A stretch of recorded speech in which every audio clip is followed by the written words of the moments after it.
Alright folks, in this lecture we're going to be talking about how to use CSS for page layout. So, if we have an HTML page that looks something like this one happens to have a body, and that includes an aside, main, and footer, 3 different sections, but by default they don't really have any special styling to them. So the CSS for floating the sidebar to the right is here. So this one will float it to the right here. Aside happens to be one of the semantic elements that's provided by, or that are provided rather by HTML5. And here's what we see. This sidebar here is off to the right, as it says, and you'll notice also the footer actually clears. This is a common just to say clear both instead of being specific, but this will clear the floating so that the footer doesn't also try to snug up against the sidebar. One of the common layouts that we use in web development looks like this. This is a 2-column web page with fixed width columns. We've also got them with fluid width columns, which we'll look at in a minute. But right here you can see that there is a header, main content, an aside, and a footer. And they've created them right here with just H2 so that we know what's in them, and that's exactly what it should look like. And right here, the star means that we're going to clear the margin and padding, rather.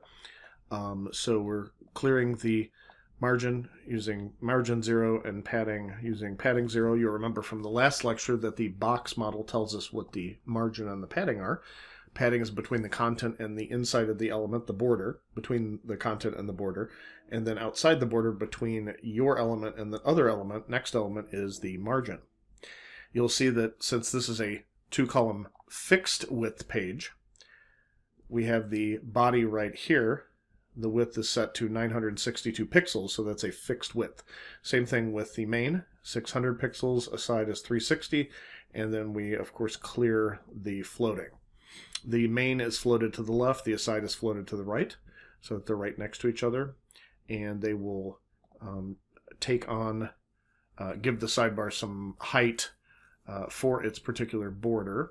That's why we've added this right here. So everything comes together quite nicely.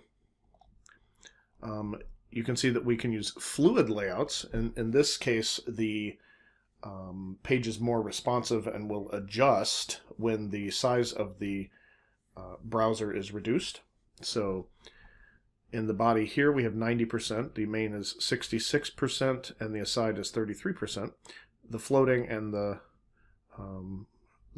height are still able to be fixed to make sure that the main content has some height. Now, because if you don't do that, actually it will cause it to just be collapsed just large enough to hold the H2s. So when the aside is fixed and the section is fluid, it would look like this. So the body, 90% again, main float is left. The aside is set with a fixed value, and the section, though, is fluid because the body itself is fluid. You can also have a 3-column page with fixed layout, fixed width rather, and one with fluid width, which we'll see in a moment. This is very similar to the previous, but you'll notice in this case there's actually kind of 2 sidebars, and those could contain navigation, although it's common to put it at the top as well. They can contain other information or different types of navigation as well. So it's just very, very common. A header, a footer, and then the 3 sections in here as columns. All right, just basic HTML here. And then, of course, specific width for the body, specific width for the sidebar A, for the main, and then for sidebar B. Here's an example of a home page with the sidebar floated to the right. So this one is kind of a modification of a 2-column. So you'll notice that we have the header up here, the footer down here, you have the main content here, and then this sidebar, which is colored and not quite as high as or as tall as the main section. It just looks like it's kind of encapsulated in the main section, really. So then they just go through and show you what the HTML looks like. I would recommend going through this. It's in the book, and also you can see it in the slides. But nothing super magical here. You'll see, though, that they're using a nav right here for navigation, and that would be for the dates. Okay, so for like October, it'll have right here, it just says the speaker's Tubin, and when the date has passed, it will make it kind of that gray color that we saw before. And then the upcoming ones will use like the standard coloring. All right. Pretty cool. The footer, of course, copyright. That's how you make a copyright symbol in HTML. That's called a character entity, in case you were not familiar. There's several of them. I think we talked about them before when we said greater than and less than. Symbols needed to be used, but here we have and copy. That's for copyright symbol. All right, CSS for that home page. Here they're using the vendor-specific properties, so linear gradient. What this does is performs kind of a cascade depending on which browser you're using, and this is to ensure that all browsers support it. Now, any of the modern browsers do just support the linear gradient property rather than having to do the vendor-specific indications. So in this one, they're using a fixed width for the body, and you can see that they're setting the section and aside. Not 100% sure why they are. I see why, because this actually applies to the headers as well and the paragraph. So what we have here is the section aside, H1, H2, H3, and paragraph having their margin and padding cleared. And then you have the margin reset to 1.5 ems and 1 em respectively for the top and the bottom on the section and the aside. Then we have some pretty typical stuff applied to the anchor tags, and then also to the unordered lists, list items, and paragraphs. Here you have the semantic element header having its padding set. You'll notice they make use of the ancestor descendant selections using the space. So this means that any descendant image of header can have a float and a max or a margin left applied. You also have H2, which is under the semantic element header.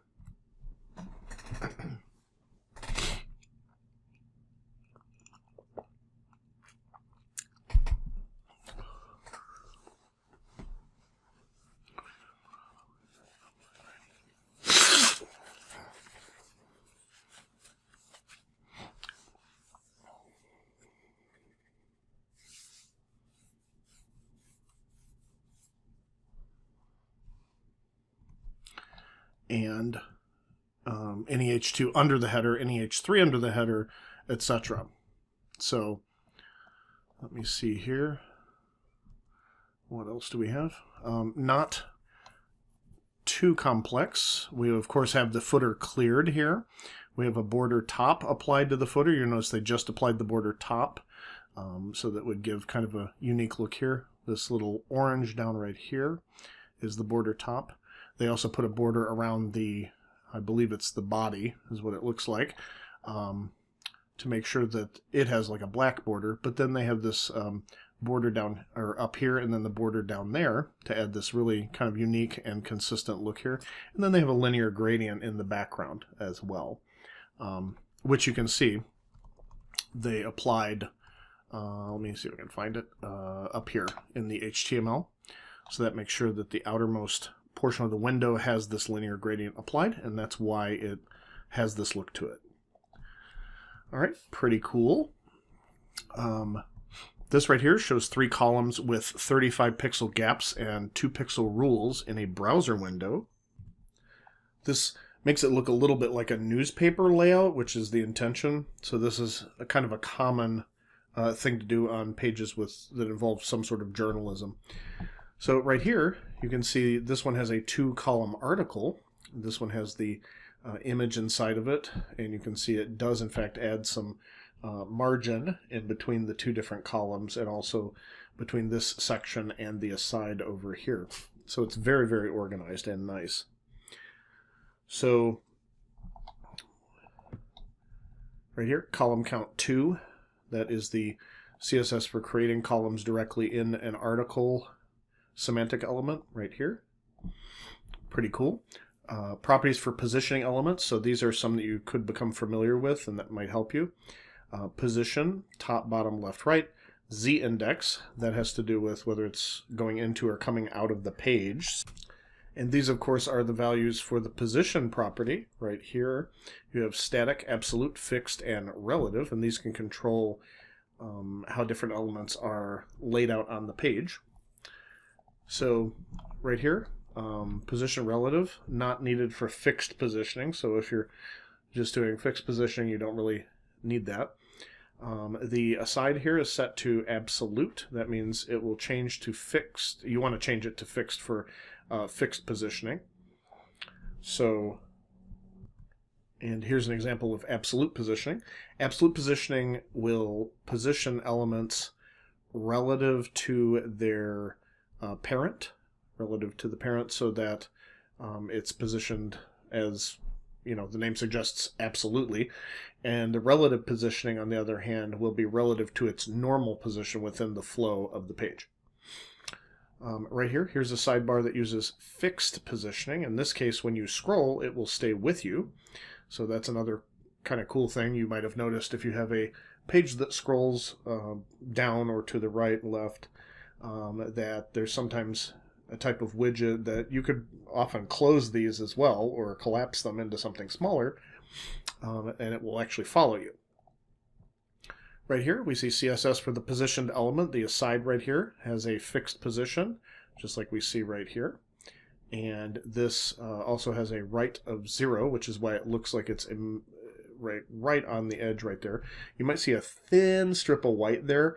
That's added by the browser, essentially. It's whatever the browser considers its edge that may still include some tiny bit of whiteness.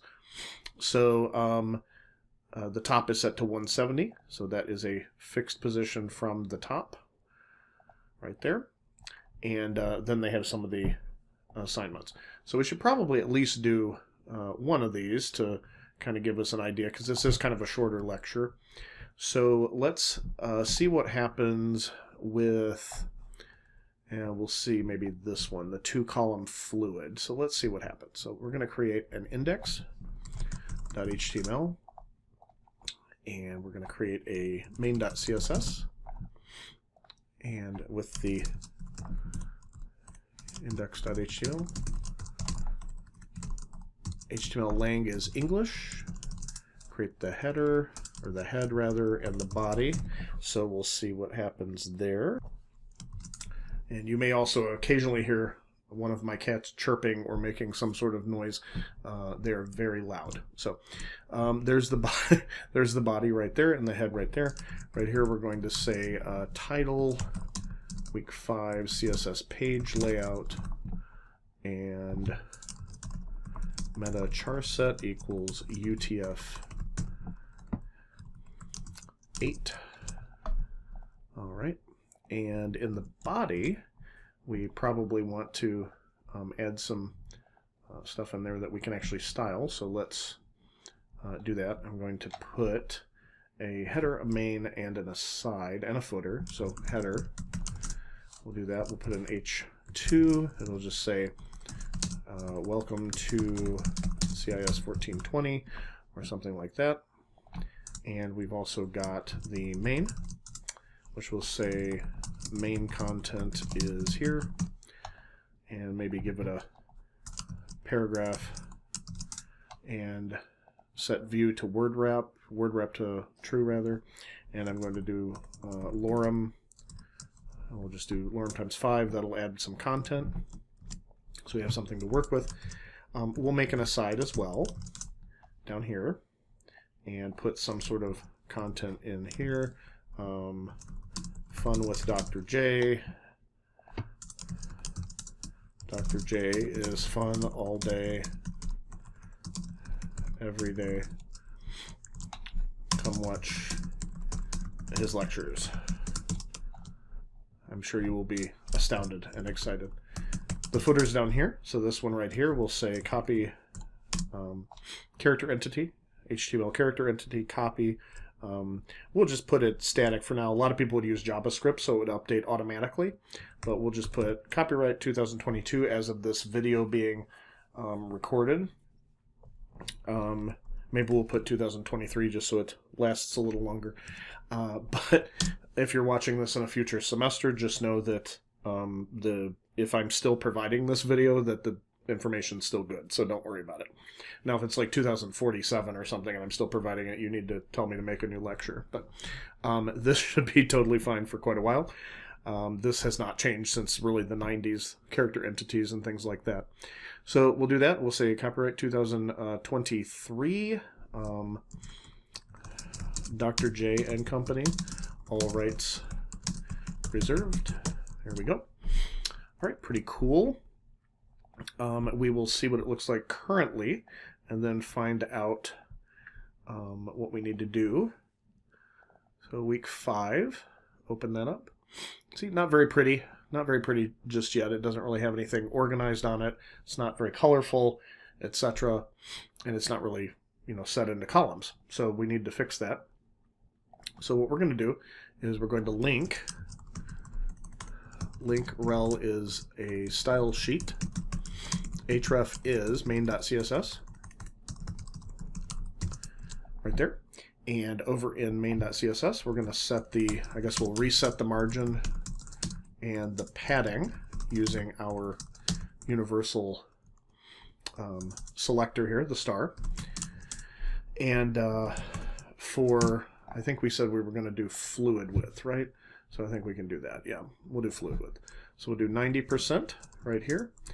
Background color is white. Margin, we'll set it for top bottom 15 pixels, and then automatic on the left and the right. That causes it to be centered. And then the border, let's make it 2 pixels dashed, and we'll say orange. Okay, orange. And then for the main section inside of the body, we will, the main section, the width will be 66% of its parent container, which will be main. Height, we just want to make sure it has some height, so we'll set that. It has some data in it, so it should be good, but we'll keep it consistent. And border right, we'll say 2 pixels solid, and let's make that orange as well. Keeps going orange wrong, that's weird. All right, and then we'll float it to the left. All right, then of course we have the aside, which we will set the width to 33% of parent container, float that to the right. And then, of course, the footer probably needs some settings as well, which we will clear.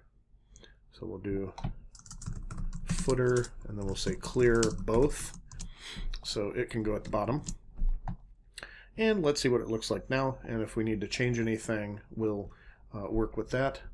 So it's not beautiful, but it's pretty straightforward. We could also add maybe some stuff to the footer, top of the footer, and the bottom of the header. That should make it look a little better. So let's do that.